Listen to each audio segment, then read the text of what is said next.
"I'm not that kind of woman," Victoria always said when her friends gossiped about cheating wives. She'd shake her head with genuine disgust, her wedding ring catching the light as she gestured. "I could never do that to David. Never." I'm David Mitchell, and I believed every word my wife spoke. For 12 years of marriage, I trusted Victoria completely. She worked in human resources at a downtown consulting firm, volunteered at the animal shelter on weekends, and made the best lasagna in our suburban Boston neighborhood. Perfect wife material, everyone said. Lucky me. The first crack in my perfect world appeared on a Tuesday evening in March. Victoria came home from the gym with her hair perfectly styled and makeup fresh. Strange, considering she claimed to have just finished an intense workout with her trainer. "How was your session with Tyler?" I asked, not looking up from my laptop where I was reviewing code for a client's database system. "Exhausting," she replied, but her voice had that light, satisfied tone of someone who'd had a great day. "Tyler really pushed me hard today."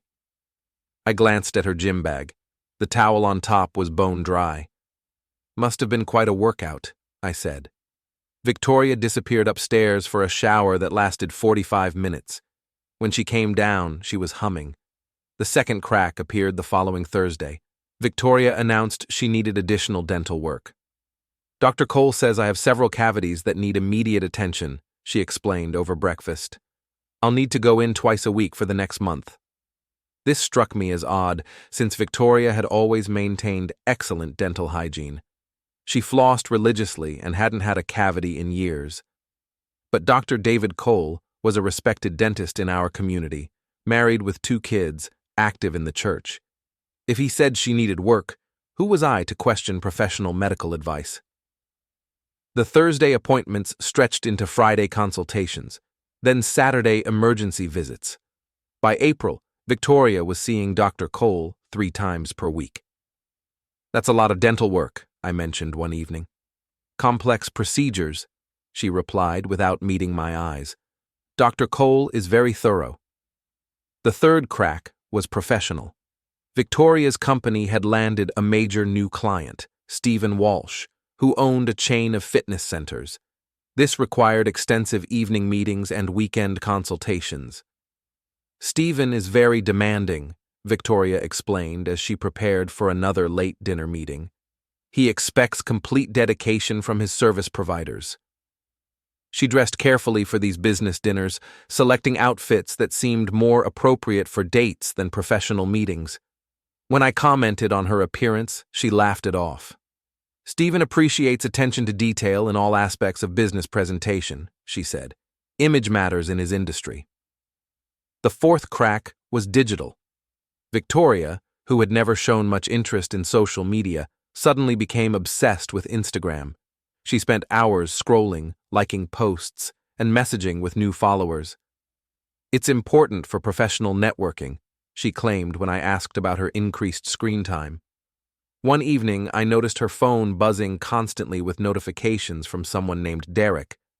The preview messages I glimpsed seemed far too casual for professional networking. "Who's Derek?" I asked. "Just someone from the fitness industry," Victoria replied quickly, turning her phone face down. "Stephen introduced us. He's helping me understand social media marketing strategies." By May, the cracks had become chasms. Victoria's schedule was a masterpiece of complexity. Tuesday gym sessions with Tyler, Thursday and Friday appointments with Dr. Cole, evening business dinners with Stephen Walsh, weekend social media consultations with Derek the Instagram expert. My wife had become the busiest woman in Massachusetts, yet she seemed happier and more energetic than ever. She sang in the shower, hummed while cooking, and had developed an almost glowing vitality that I hadn't seen since our honeymoon. The final straw came on a Saturday morning when Victoria announced she was meeting Derek for a social media strategy session at a coffee shop downtown. "On Saturday?" I asked.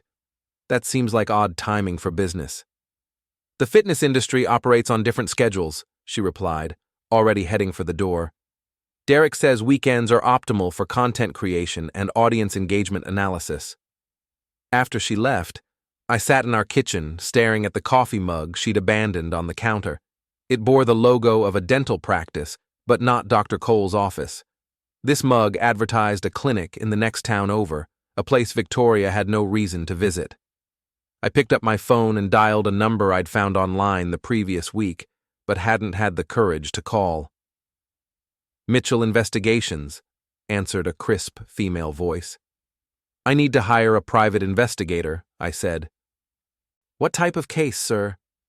"Marital surveillance. I think my wife is having an affair." "How long would you like us to conduct surveillance?" I thought about Victoria's incredibly busy schedule, her 4 different weekly commitments, her newfound happiness.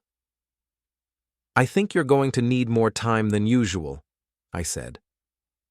Margaret Chen ran Mitchell Investigations with military precision. Former Boston police detective, 20 years on the force, specialized in domestic cases. When I met her at her downtown office, she reviewed my situation with professional detachment. "Your wife maintains relationships with 4 different men," Margaret summarized after I explained Victoria's schedule. "Gym trainer, dentist, business client, social media consultant. You suspect inappropriate relationships with all 4? "It sounds crazy when you put it like that," I admitted. "Mr. Mitchell, in my experience, patterns this complex usually indicate systematic behavior rather than coincidental circumstances. We'll conduct comprehensive surveillance over the next 3 weeks." Margaret's team was thorough. They followed Victoria everywhere, documented every meeting, photographed every interaction. The reports arrived via encrypted email every few days, each one more devastating than the last. Report 1. Tyler Brennan, personal trainer.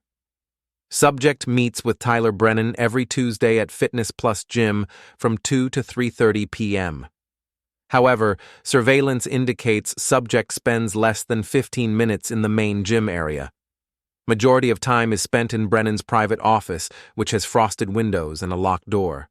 Photographic evidence shows subject entering office in workout attire, exiting with hair disheveled and makeup smudged. Brennan's behavior toward subject displays intimate familiarity inconsistent with professional trainer-client relationship. Additional evidence: subject and Brennan frequently touch hands during conversation. Brennan places his hand on subject's lower back when guiding her to his office. Subject's gym bag contains items not typically associated with exercise routines, including perfume, breath mints, and wet wipes. Financial records indicate subject pays Brennan $200 per session, significantly above standard personal training rates in this area. I read this report 3 times before the reality sank in. Victoria wasn't working out with Tyler, she was working something else out entirely. Report 2. Dr. David Cole, dentist. Subject visits Riverside Dental Associates every Thursday and Friday between 10 a.m. and 12 p.m. for appointments with Dr. David Cole. Surveillance of office indicates subject receives preferential treatment, entering through private rear entrance rather than main waiting room. Dr. Cole personally escorts subject to his private consultation room, which remains locked during entire appointment duration. Office staff appears unaware of subject's presence during these visits. Photographic evidence shows subject's appearance before and after appointments. Despite claiming extensive dental procedures, subject shows no signs of dental work, numbness, or discomfort typically associated with cavity treatments or other dental procedures. Financial investigation reveals subject pays Dr. Cole directly in cash rather than through insurance billing, which is irregular for standard dental procedures. Additional observation: Dr. Cole's behavior toward subject includes prolonged physical contact during greetings and farewells, consistent with intimate rather than professional relationship. My hand shook as I finished reading. Dr. Cole had been our family dentist for 8 years. I'd referred friends to his practice. His wife attended the same book club as Victoria. Report 3. Stephen Walsh, business client. Subject meets Stephen Walsh for alleged business dinners every Friday evening at various upscale restaurants throughout the metropolitan area.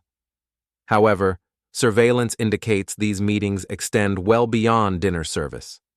Pattern analysis shows Subject and Walsh typically dine from 7 to 9 p.m., then proceed to Walsh's downtown apartment for additional consultation, lasting until approximately midnight. Photographic evidence documents Subject entering Walsh's building on multiple occasions. Building security confirmed Subject has been provided with private access codes and elevator key cards indicating regular ongoing visits. Financial records show Walsh pays Subject's company for consulting services, but the frequency and duration of personal meetings suggest relationship extends beyond professional boundaries. Behavioral observations indicate high level of physical intimacy between Subject and Walsh, including hand-holding during dinner, prolonged embraces, and other displays of affection inconsistent with business relationships. I had to stop reading and pour myself a drink. 3 reports, 3 affairs. But Margaret had warned me there was more. Report 4, Derek Santos, social media consultant. Subject meets Derek Santos every Saturday afternoon at various locations throughout the city. Santos, age 29, operates a small social media marketing business from his apartment and maintains an active Instagram presence focused on fitness and lifestyle content. Surveillance indicates Subject and Santos spend significant time at his apartment, with visits typically lasting 3 to 4 hours. Subject's explanation of social media strategy sessions appears inconsistent with the personal nature of their interactions. Photographic evidence shows Subject and Santos engaging in intimate behavior during public outings, including walks through Boston Common, lunch dates, and shopping excursions that resemble romantic dates rather than business meetings.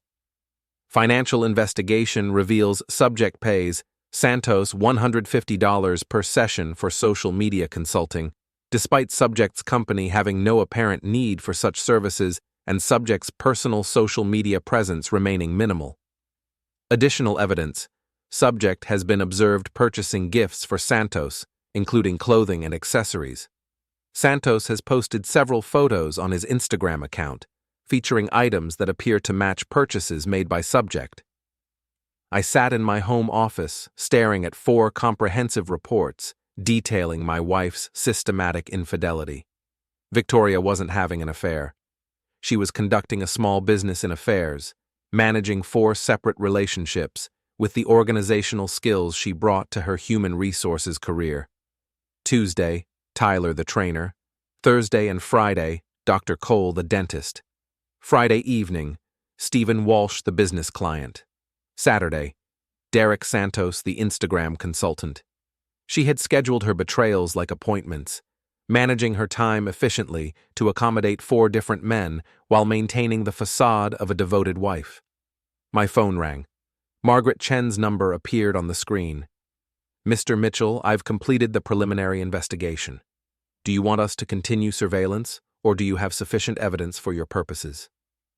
"This is sufficient," I said, my voice surprisingly steady. "I'll prepare the final comprehensive report with all photographic evidence and documentation. What's your next step?" I looked at our wedding photo on the bookshelf, Victoria's radiant smile mocking me from behind the glass. "I'm going to have a conversation with my wife," I said. "Mr. Mitchell, I strongly recommend consulting with an attorney before any confrontation. This level of documented evidence provides significant advantages in divorce proceedings." "Don't worry," I replied. "I'm going to handle this very carefully." After hanging up, I walked through our house, seeing everything differently. The kitchen where Victoria hummed while preparing meals between her appointments. The bedroom where she showered off evidence of her activities. The living room where she sat scrolling through Derek's Instagram posts while I watched television beside her. Victoria had turned our marriage into an elaborate scheduling operation, with me as the unwitting anchor point around which she organized her various relationships. I was her home base, her cover story, her financial security, while she pursued recreational activities with 4 other men. "I'm not that kind of woman," she always said. She was right. She was much worse. Victoria arrived home Saturday evening at 6:30, glowing with the satisfaction of another successful social media consultation with Derek. She kissed my cheek and headed straight for the shower, humming that same tune she'd been humming for months. I spent the time arranging 4 manila folders on our dining room table.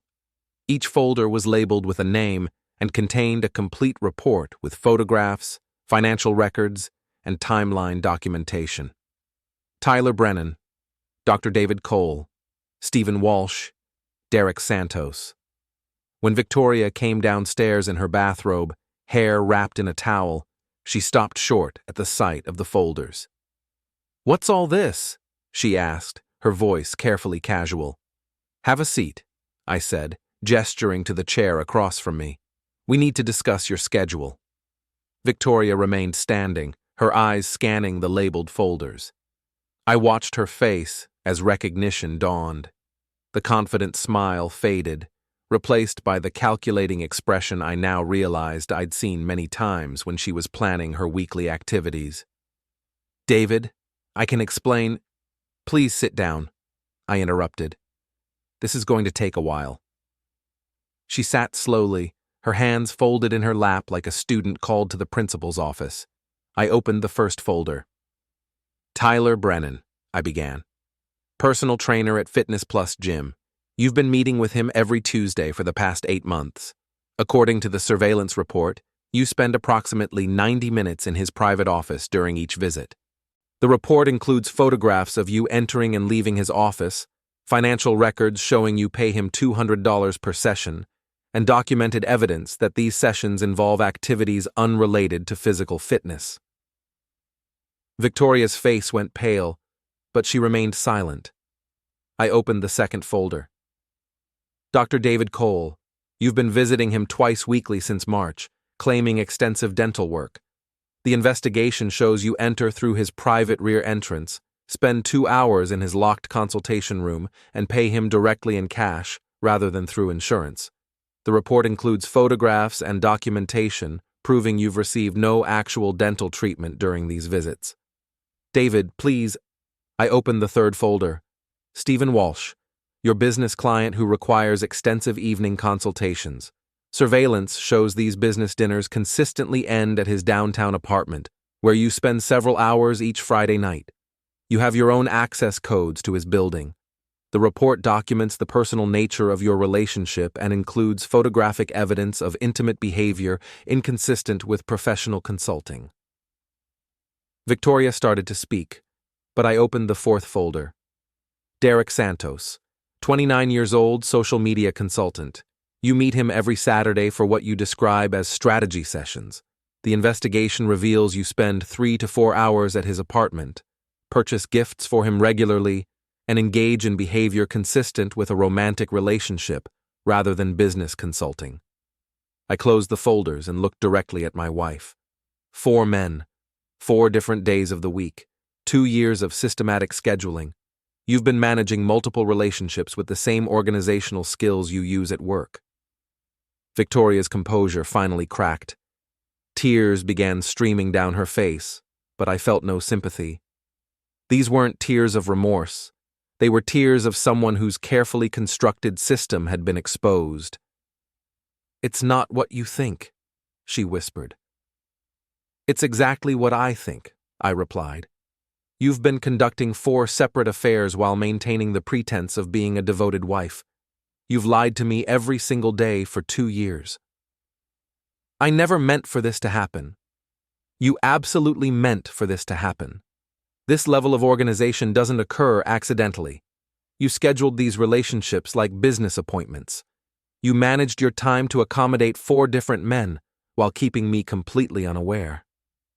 Victoria sobbed harder, but I continued. "Tyler believes he's your only outside relationship. Dr. Cole thinks he's special because you pay him in cash for private appointments. Stephen Walsh thinks you're his exclusive consultant. Derek Santos thinks he's your weekend boyfriend. Each of them believes they're your only secret. Please, David, I can end all of this." "You're going to end all of this," I agreed. But not the way you think. I reached into my briefcase and withdrew a legal document. Divorce papers, I announced. Filed yesterday with the family court. The comprehensive evidence of your 4 simultaneous affairs makes this a fault-based divorce. My attorney says your settlement options are extremely limited. Victoria stared at the papers as if they might disappear. You can't do this to me, she whispered. I'm not doing anything to you, I replied. You did this to yourself. I'm simply documenting the consequences. What about counseling? What about working through our problems? Our problems? Victoria, you've been intimate with 4 different men for 2 years while lying to my face every single day. This isn't a problem to work through. This is a pattern of systematic betrayal that you carefully planned and executed. She reached across the table toward me, but I pulled back. I'll stop seeing all of them immediately, she pleaded. I'll quit my job, change gyms, find a new dentist. We can start over. You don't understand, I said. This isn't about stopping your affairs. This is about the fact that you're capable of conducting 4 affairs simultaneously while convincing me you're a devoted wife. The woman I married doesn't exist. She never existed. Victoria's tears turned to anger, her voice rising. You had me followed. You invaded my privacy. You hired strangers to spy on me. I hired investigators to document the truth about my wife's activities. Your privacy ended when you decided to schedule intimate appointments with 4 different men. This is entrapment! This is harassment! This is evidence, I corrected. Evidence of your choices, your actions, your systematic deception. Victoria stood up abruptly, her bathrobe belt loosening. I won't let you destroy my life over this. Your life isn't destroyed, I replied calmly. Your secret life is exposed. There's a difference. You have no idea what you're dealing with, she threatened. I have friends, connections, resources. I can make this very difficult for you. I smiled for the first time since the conversation began.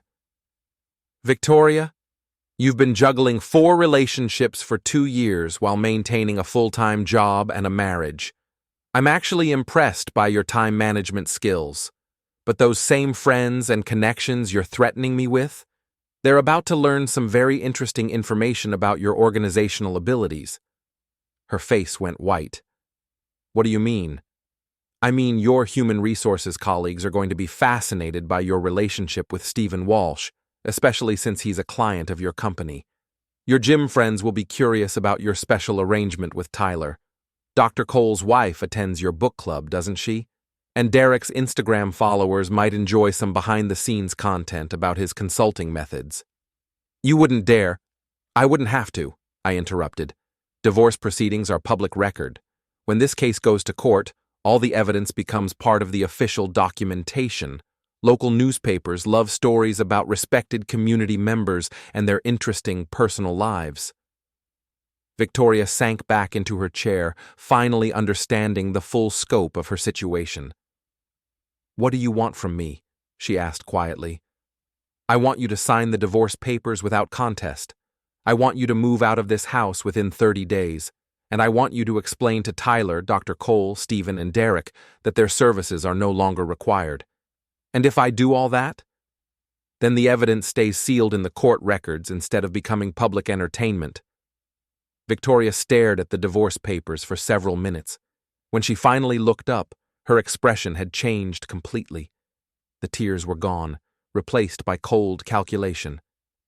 You think you've won, she said. I think I've learned the truth about my wife, I replied. You have no idea who you're dealing with, David. This isn't over. She signed the papers with sharp, angry strokes, then stood and walked toward the stairs. 30 days, I called after her. I heard you, she replied without turning around. As her footsteps disappeared upstairs, I gathered the folders and divorce papers. The house felt different now, lighter somehow, as if a weight I hadn't realized I was carrying had been lifted. My phone buzzed with a text message from Margaret Chen. How did it go? I typed back. Phase 1 complete. Ready for Phase 2. What's phase 2? I looked up at the ceiling, hearing Victoria moving around in what used to be our bedroom. Making sure this story has the right ending, I typed. The next 3 weeks revealed the true scope of Victoria's organizational skills. She didn't just manage 4 relationships, she had constructed an entire alternate reality, with supporting documentation, alibis, and carefully coordinated schedules. Margaret Chen's final report included details I hadn't requested, but which painted a complete picture of my wife's systematic approach to infidelity. Subject maintains separate email accounts for each relationship, Margaret's summary noted. Different phone numbers for different contacts. Separate credit cards for expenses related to each individual. This level of compartmentalization suggests long-term planning and sophisticated deception techniques. Victoria had essentially created 4 different versions of herself, each tailored to appeal to a specific man's interests and needs. With Tyler, she was the dedicated fitness enthusiast seeking guidance and motivation. With Dr. Cole, she was the vulnerable patient requiring special attention and care. With Stephen Walsh, she was the ambitious professional eager to learn about business success. With Derek, she was the sophisticated older woman interested in social media trends and lifestyle enhancement. Each persona came with appropriate costumes, conversation topics, and behavioral patterns. Victoria had been acting 4 different roles while maintaining her primary performance as my devoted wife. The divorce proceedings moved quickly once Victoria signed the papers. My attorney, Robert Kim, had rarely seen such comprehensive documentation in a marital case.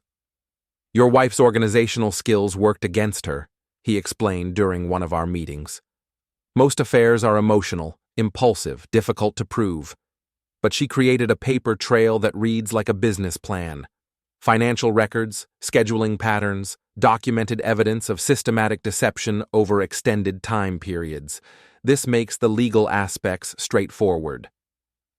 While the legal machinery processed our divorce, I decided to observe the natural consequences of Victoria's exposure. I didn't need to actively pursue revenge. The truth was doing that work for me. Tyler Brennan lost 2 clients within a week of Victoria's confession to him. Apparently, word spread quickly through the gym community about his special private sessions. His ex-wife's attorney subpoenaed his financial records for their ongoing custody dispute, discovering unreported income from his consultation services. Tyler's weekend visits with his children were suspended pending investigation. Dr. David Cole faced professional review when his wife discovered the cash payments and private appointments. The state dental board launched an ethics investigation. Several patients transferred to other practices. Cole's wife filed for separation and moved in with her sister, taking their children. Stephen Walsh's situation became more complex when his company's human resources department learned about his relationship with Victoria. Since Victoria's firm provided consulting services to Walsh's business, their personal relationship created potential conflicts of interest and liability issues. Walsh's company terminated their contract with Victoria's firm. Walsh himself faced internal disciplinary action for inappropriate conduct with service providers. Derek Santos simply disappeared from social media entirely. His Instagram account went dark, his website went offline, and his phone number was disconnected. Apparently, Derek's social media consulting business depended heavily on his reputation as a lifestyle influencer, and association with a married woman's affair didn't fit his brand image. Victoria watched her carefully constructed world collapse with the same methodical attention she had used to build it. She moved through the house like a ghost, packing her belongings with mechanical precision while avoiding any conversation with me. On her final evening in our house, she made one last attempt at negotiation. "David, I know you're angry, but destroying 4 other people's lives won't make this situation better." "I haven't destroyed anyone's life," I replied. "I simply documented the truth about existing relationships. What people do with that truth is their choice. Tyler lost his children. Dr. Cole lost his practice. Stephen lost his job. Derek lost his business. Tyler lost his children because he was hiding income from his ex-wife. Dr. Cole lost his practice because he was violating professional ethics. Stephen lost his job because he was creating liability for his company. Derek lost his business because it was built on false advertising. I didn't cause any of those consequences. Victoria sat down across from me at the kitchen table where we'd shared thousands of meals during our marriage.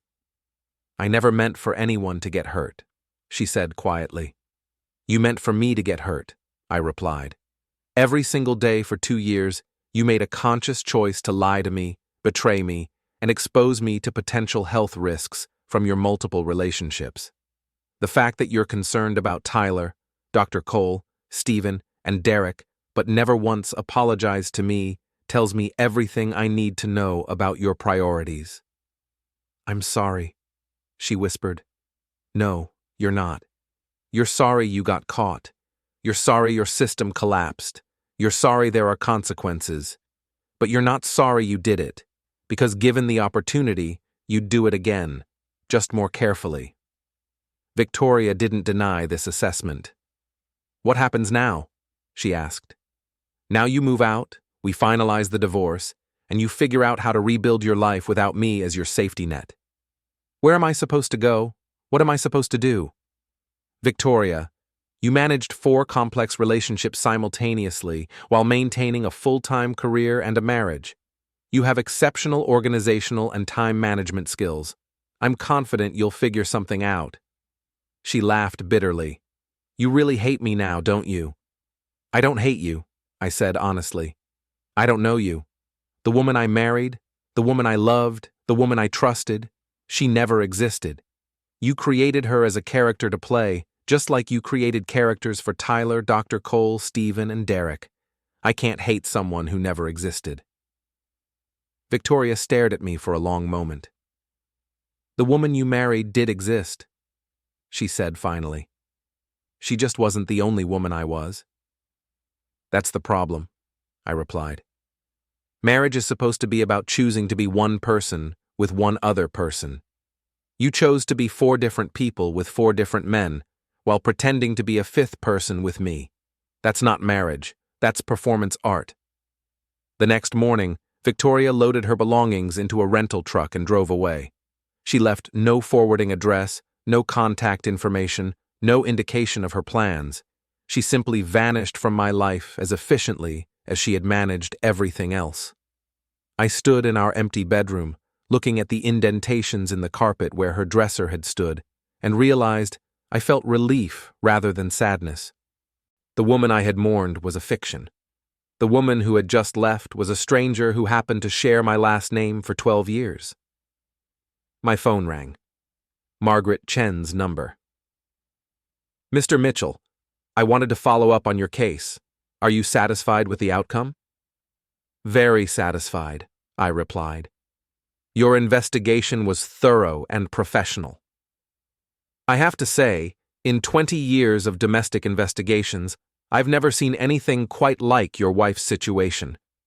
4 simultaneous relationships with that level of organization and compartmentalization.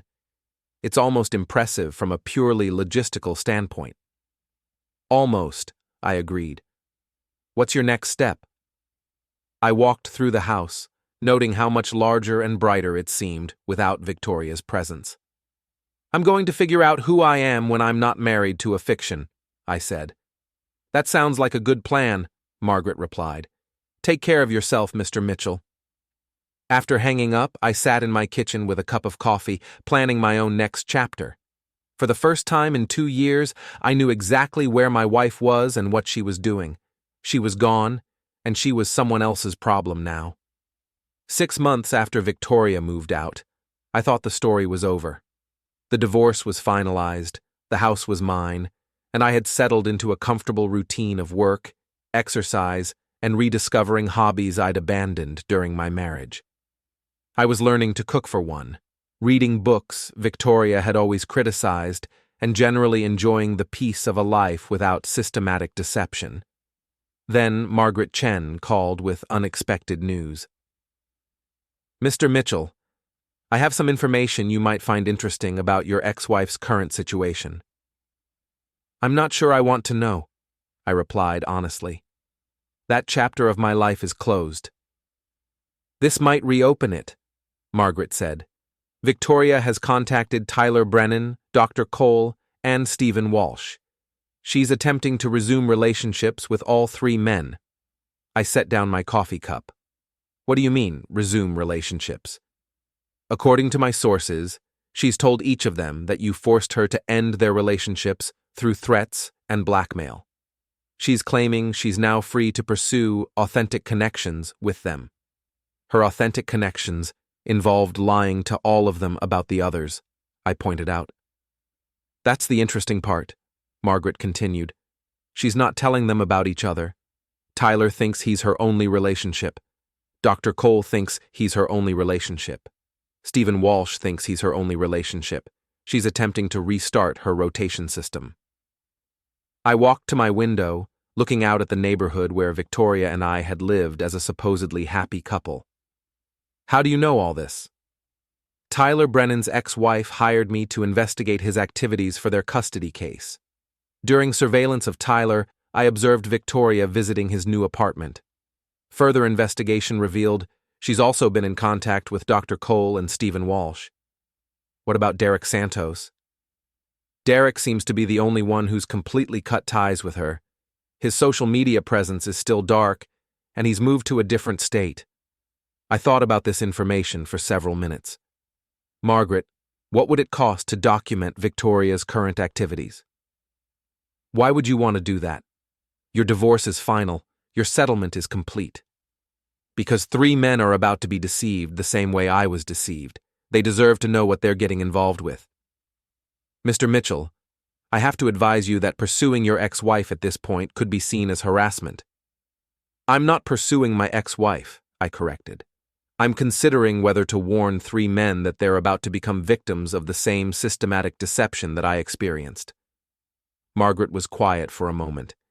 "If you're serious about this, I can provide surveillance services, but I strongly recommend you consult with your attorney before taking any action based on what we discover." "Set up the surveillance," I decided. "Let's see if Victoria learned anything from our divorce." 3 weeks later, Margaret's report confirmed my suspicions. Victoria had not learned anything from our divorce. If anything, she had refined her techniques.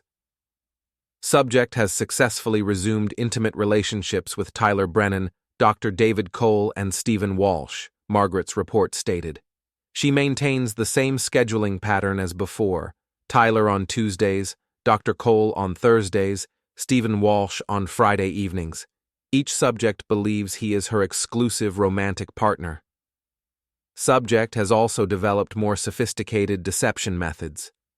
She now uses a single burner phone with multiple messaging apps to communicate with different subjects. She's rented a small apartment under an assumed name to use as a neutral meeting location. She's created new cover stories for her activities that don't reference marriage or divorce. Financial investigation shows subject is receiving monetary support from all three men. Tyler pays her rent, believing she's financially struggling after leaving an abusive marriage.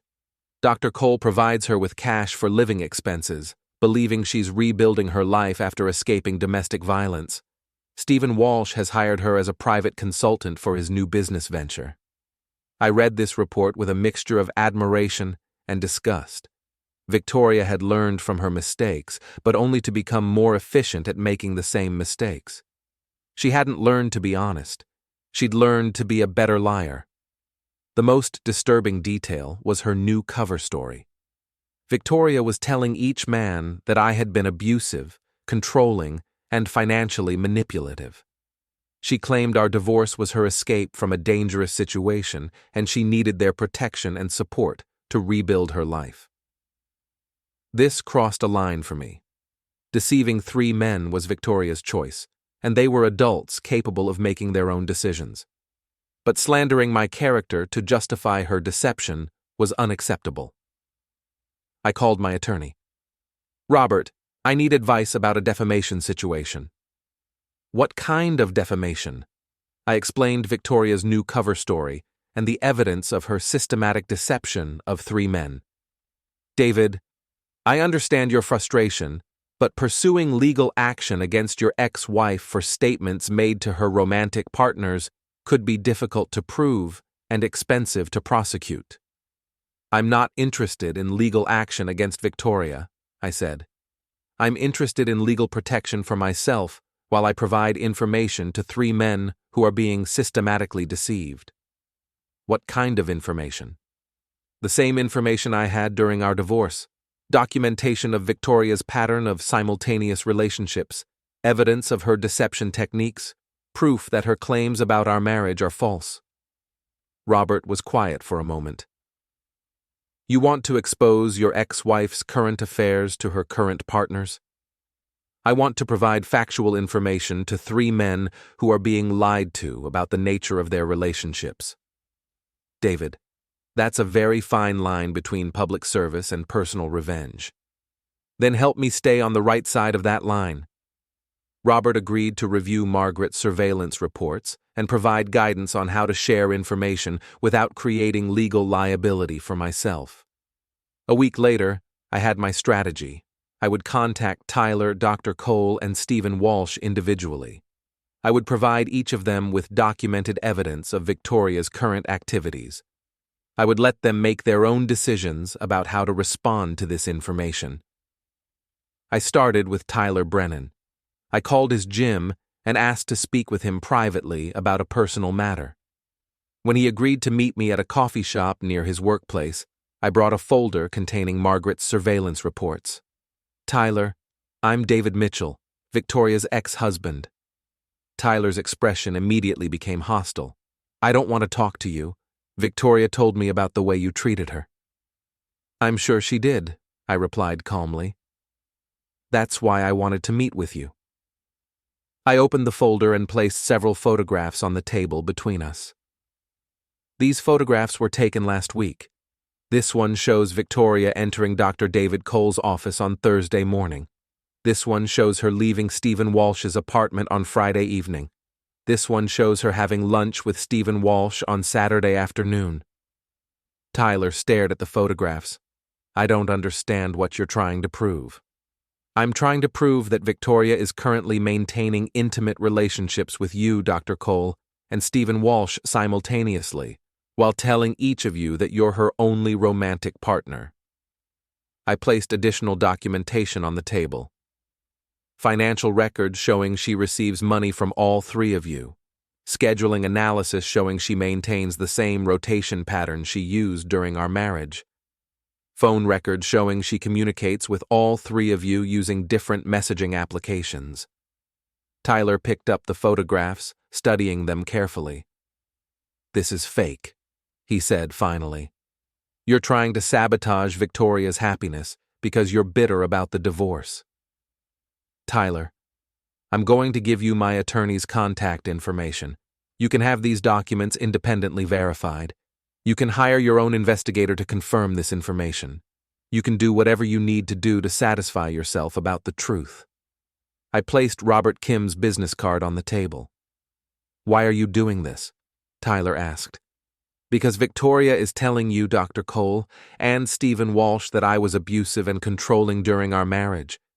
She's using false claims about my character to justify her deception of all 3 of you. I won't allow my reputation to be destroyed to enable her lies. Tyler gathered the photographs and documentation. I need time to process this information. Take all the time you need, I replied. But Tyler, if you decide to verify this information, I suggest you do it quickly. The longer Victoria maintains these deceptions, the more complicated the situation becomes for everyone involved. I had similar conversations with Dr. Cole and Stephen Walsh over the next week. Each man reacted differently to the evidence. Dr. Cole became angry and defensive, accusing me of harassment and threatening to call the police. But he also took the documentation and attorney contact information. Stephen Walsh was more analytical, treating the situation like a business problem requiring investigation and resolution. He asked detailed questions about the surveillance methods and evidence verification. Within 2 weeks, Victoria's carefully reconstructed system collapsed again. Tyler confronted her about the other relationships during one of their Tuesday meetings. According to Margaret's final surveillance report, Victoria left Tyler's apartment in tears and didn't return. Dr. Cole's wife, who had been considering reconciliation, learned about his resumed relationship with Victoria through mutual friends. She filed for divorce and reported Dr. Cole to the State Dental Board for the second time. Stephen Walsh simply stopped returning Victoria's calls and messages. His business consulting payments ceased immediately. Margaret Chen called me with the final update. "Your ex-wife has disappeared again," she reported. "New phone number, new address, no forwarding information. Tyler, Dr. Cole, and Stephen Walsh have all confirmed they've ended their relationships with her." "How are they handling the situation?"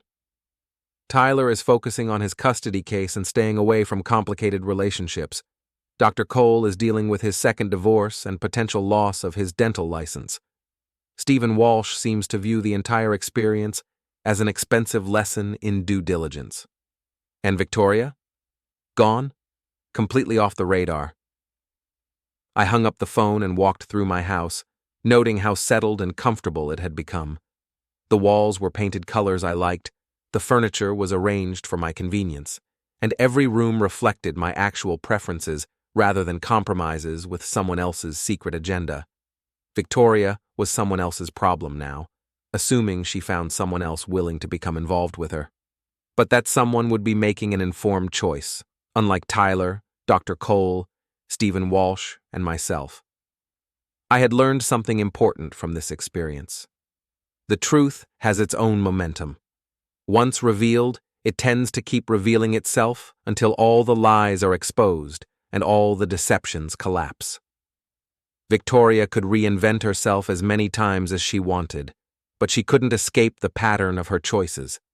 Eventually, her organizational skills would work against her again, creating evidence trails and documentation that would expose her systematic approach to deception. I was done being part of that pattern. For the first time since discovering Victoria's affairs, I felt completely free. The story was finally over.